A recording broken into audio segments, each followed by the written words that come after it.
still was different. It helped me learn how to listen and to become an active listener and Yeah. to listen to the meaning beyond the words.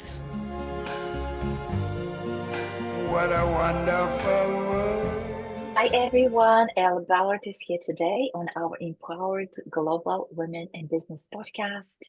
I have a beautiful friend with me today as our guest, Orit Ramler. Thank you and welcome. Thank you. It's an honor to be your guest, Elle. Beautiful. I'm excited for this conversation. Orit is an author.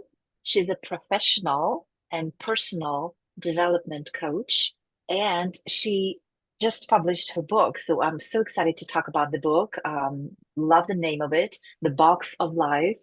Please tell us how your journey started before you decided to write a book, before you decided to become a coach. How did your life journey, your professional experience lead you to the work you're doing today? I love that. Thinking about that journey, I always believe that it starts much earlier than what we are aware of, right? And I would Yeah, say that my journey started with my childhood. I had a very enriching childhood, and I was moving every 2 years to a different country because of my dad's job.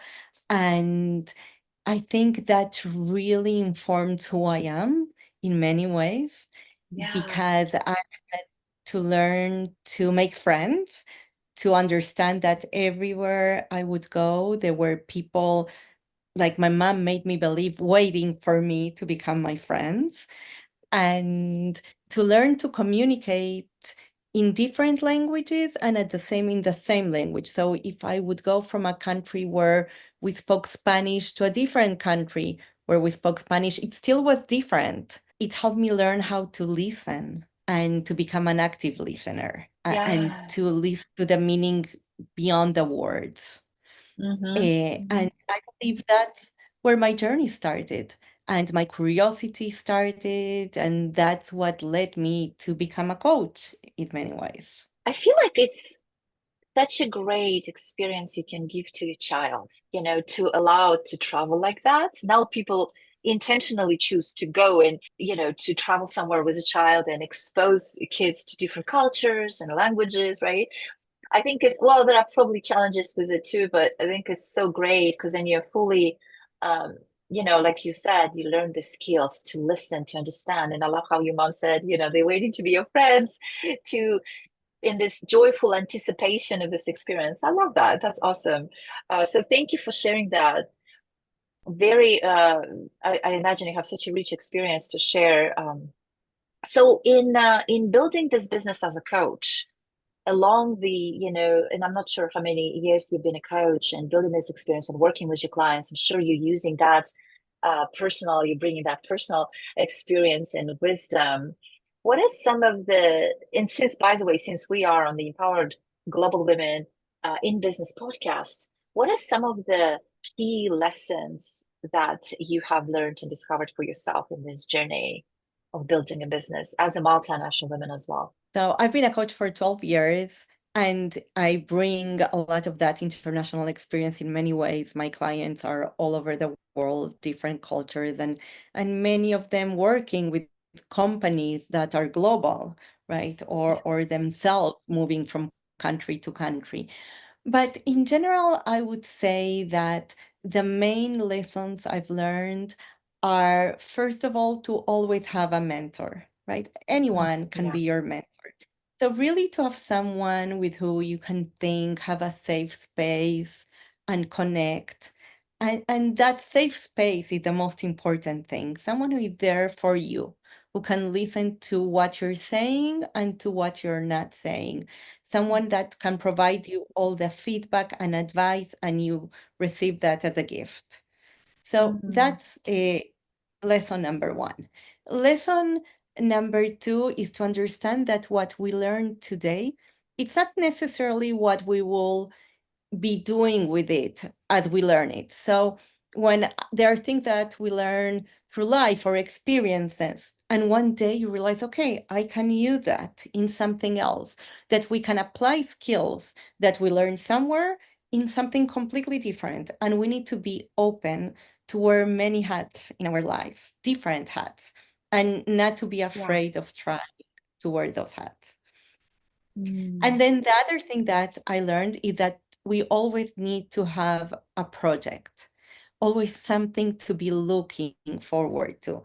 Even if we are in the same job or in the same company, and we can not, it's not always about growing and changing positions, but even growing in place, always to think, how can we be creative? How can we do this differently? How can we do more of this? How can we get better at what we do? So always to have a project and always to keep learning. I love that. Those three key lessons. I love that. Thank you for sharing. So important, right, to understand and like maybe look at it and what's not working, be able to pivot or be ready to pivot or be ready to expand on what's working as well. That's a great point, because many times we need to think, okay, what I need to stop doing, what I need to be doing more of, and Yeah. what I need to be doing differently. So it's those three columns that we constantly need to be looking at. So I want to take us to your beautiful book, The Box of Life. And I haven't actually read the book yet. I'm looking forward to reading it and checking it out. And, Your you know, it's just from the name, I gather, yeah, so exciting. I love it. Congratulations. Congratulations in birthing that. You know, what, tell us, I guess, a high level, what inspired you to do the book and what is the book about? What should listeners and readers expect from reading the book? So it's my new baby. I have two kids, and this is the third one. Yay! So what inspired me is an intergenerational friendship. I Oh, met a fascinating man who was almost 50 years older than me. And immediately we clicked. We became very good wow. friends. And the perspective of life that he provided me helped me see the world in different ways. And the same thing will happen to him. And one day he calls me and he says, Orit, I want you to write my memoir. And I told him, Charles, are you know what you're asking me? Listen to my accent, and I'm not a writer. And why? And he said, because you get me. And I realized he was getting older, and I realized that he wanted to share his story. So I said, okay, you know what? I will come to you. You will tell me your stories, and we'll see what we will make out of that. And I started meeting with him, and 2 months later, he gives me a very, very heavy card box, very torn, all, and he says, Orit, you have my life in your hands. And I says, what is this? He said, go home, open the box, and you will see. I get home after I protect the box because it was pouring outside, and I have a month's Oh, life in, and I see a whole life. It gave me chills. I felt like an archaeologist putting together the pieces to understand what it was in that archaeological digging. So I found values. I found old poems that his wife wrote to him over 50 years in oh, yellow wow. paper, handwritten. I found articles about him. I found his favorite quotes and jokes. And I found not a superhero's box, because I also saw his vulnerabilities in his box. So there was a letter when he was let go, and there was another letter about him complaining about something that happened to him. So it was a real man box. And then I started thinking, what if someone opens my box in 100 years from now? What they will know about me? What they will know about you, Elle, if they open your box? Right. I was And then just thinking about it. It's funny you ask that question. I'm thinking, wow. no, would I know things about my ancestors if I had their box? There are so many unanswered questions that we have, right? And at the same time, will our descendants know all those things about us? Now with the cloud where we are putting all these things that they get lost. So Charles' box was a curated box. He didn't give me everything. If I ask you about your life, you won't tell me from the day you were born until now. It's like a museum. You curate what you tell me.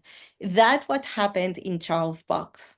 So then I got fascinated and I said, that's the book.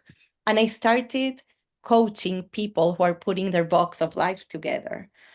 And I Wow. came with a Beautiful. methodology, and it's really about what matters most to us and how we're living our life. The full name of the book is The Box of Life, a guide to preserving what matters more than living with purpose, right? Because Mhm. it's really about the way that we are, depending on what we are preserving, is the purpose that we have in life. We preserve what matters most to us. Wow, beautiful. I love that story. Thank you for sharing. How inspiring. And then you really Mm. took it and you're doing now helping all these other people.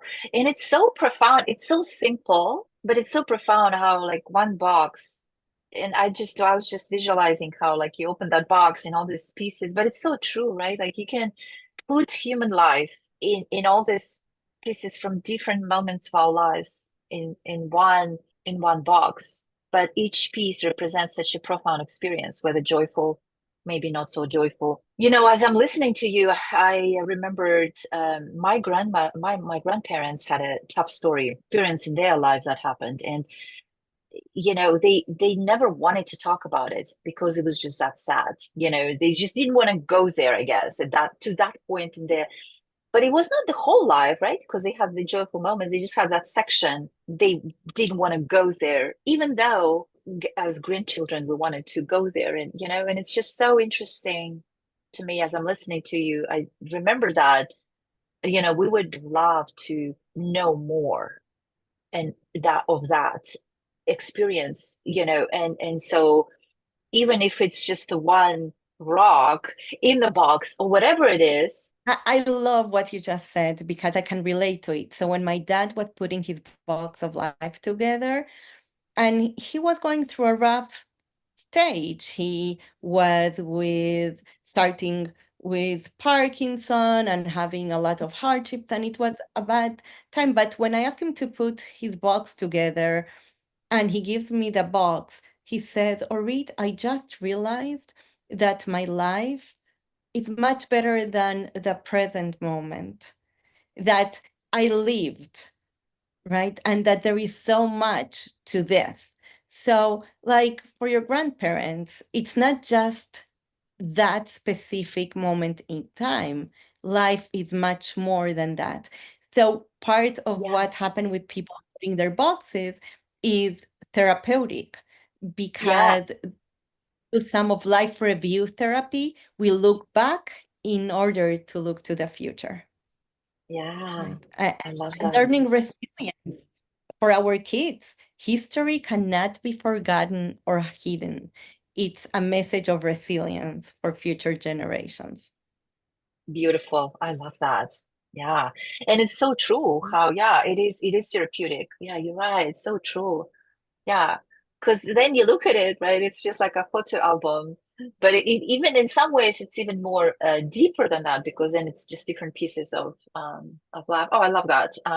So how can our listeners and readers find the book and get that book? They can go to Amazon or Barnes and Noble, and they can look for The Box of Life by Orit Ramler. And I hope everyone reads the book. Beautiful. Um, Yes. and Amazing. enjoy while they read and start boxing, because now there is a new community of boxers, which it's not the sport, it's not the dog breed, it's not underwear. Boxers now are people who are putting their box of life together, who are living with awareness, preserving what matters most. So I get emails or text, hey, Orit, I boxed a date, or I boxed a difficult situation, and this is what I learned from it, or I boxed an important conversation. So people are starting to box and live with that awareness. Wow, amazing. So created the whole movement out of this. So thank you for doing that. Thank you for taking Charles' box, right? And just really transforming it to so many people's lives. And amazing, beautiful, beautiful story. Connecting with people, you never know what a Yeah, new friendship, a conversation, a request, anything, how it can change your life, right? And that's what Charles did for me. He really beautiful. opened a whole new journey. Yeah, so true. Beautiful. Well, thank you for sharing that. So we will post links to read books in the comments of the video if you're watching on the video, or if you are listening on a podcast, we're gonna post all those things so you can get her book, because we are on Empower Global Women in Business podcast, but it is global women. We truly have women from all over the place, and you're such a perfect representation of that as well, because of your personal experiences and your travels that you have done in your life, and lived in different countries, and now building this beautiful business, inspiring and empowering and uplifting other people with your message. What does it mean for you to be a woman of the world? So it is really, I call myself a global citizen, right? Because Yeah, I call myself that, but I believe that we are all global citizens if we decide to be. So being a woman in business means that I know that there are no physical boundaries for me, right? That whatever we do have an impact wherever we want it to have an impact. I always think that I'm not in one place. Actually, I have a map in front of me the whole time, a globe where I'm thinking, where are my clients? I have clients from Bahrain to United States around the corner from my house, right? To and everywhere else. Because I understood that we all speak the same language with differences, and we need to be able to listen to those differences. And then we start love that. speaking a new language that we create, that we Together. create Yeah, together. beautiful, beautifully Yes. said. I love that. All the different languages come together and we create one global language. Yes. I One love global it. and one individual, right? At the same Yeah, time. So we might be speaking the same with speaking a different one, but then we create our own. bringing our own uniqueness into it and authentic selves. Yes. Awesome. Well, beautiful. Thank you for sharing that. I'm going to move us to the rapid fire questions, which is the final section of our conversation today. Okay. Are you ready? Bring it on. Yes. Love that. Awesome. So my first question is, your favorite book name is? The box of life. Box of Life. And I will be fair. If it was not the box of life, it's the power of moments. The Power of Moments. Beach or mountains? Beach always. Favorite international destination to visit? Wherever friends are. Oh, I love that. I don't usually get that response. Summer or winter? Summer. Awesome. And the final question is things that you have discovered about yourself recently. That I should not be afraid of myself as if I can't. I should believe that I can. Beautiful. Yes. Thank you for playing. And thank you for Welcome. sharing. Thank you. Thank you.